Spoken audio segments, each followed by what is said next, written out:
BRS నుంచి suspend అయిన కల్వకుంట్ల కవిత ఓ strategy ప్రకారం కారు పార్టీపై అటాక్ చేస్తున్నట్లు కనిపిస్తున్నది. పార్టీలో తన ఎదుగుదలను అడ్డుకున్న లీడర్లందరిపైన విమర్శలు చేయకుండా కేవలం ఇద్దరిని ఆమె టార్గెట్ చేశారు. ఒకేసారి అందరిపై అటాక్ చేస్తే ప్రజల నుంచి తనకు సానుభూతి రాదేమోననే ఉద్దేశంతో ప్రస్తుతానికి ఇద్దరు లీడర్ల గుట్టు మాత్రమే విప్పారనే చర్చ జరుగుతున్నది.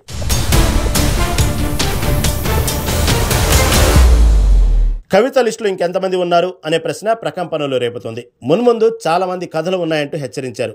1 by 1 అన్ని వెల్లడిస్తానంటూ చెప్పారు. పార్టీలో 2 దశాబ్దాల పాటు క్రియాశీలకంగా పనిచేయటం, ప్రభుత్వంలోనూ ఉండటంతో ఎవరెవరు ఏంటి అనే విషయాలు ఆమెకు పూర్తి స్థాయిలో అవగాహన ఉంటుందనేది అందరి అభిప్రాయం. కవిత మున్ముందు ఎవరి జాతకాలు బయట పెడతారోనని కొందరు నేతల్లో భయం మొదలైనట్లు తెలుస్తుంది.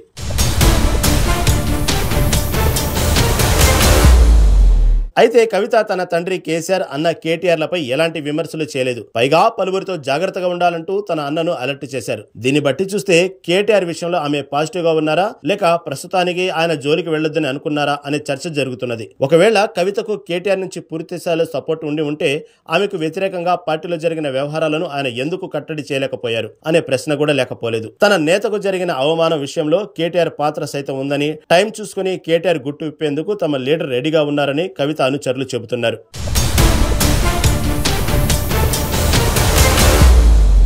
ఇద్దరి నేతల అవినీతిపై కవిత పెద్ద ఎత్తున ఆరోపణలు చేయడం గులాబీ పార్టీలో చర్చకు దారితీసింది. వారితో పాటే మరో నాయకుడు ఎమ్మెల్సీ పోచంపల్లి శ్రీనివాసరెడ్డిని సైతం ఆమె టార్గెట్ చేశారు. ఆయన ఆస్తులపై తీవ్ర వ్యాఖ్యలు చేశారు. కవిత చేసిన కామెంట్స్ ఇప్పుడు రాష్ట్ర వ్యాప్తంగా హాట్ టాపిక్ గా మారాయి. కవిత చేసిన వ్యాఖ్యలపై గులాబీ అధినేత కేసీఆర్ స్పందిస్తారా లేదా అన్న చర్చ జరుగుతున్నది. ఏకంగా పార్టీని చేజిక్కించుకునేందుకు కుట్ర పన్నుతున్నారంటూ ఆమె చేసిన కామెంట్స్ పై అధినేత ఏ మేరకు స్పందిస్తారనేది వేచి చూడాల్సిందే.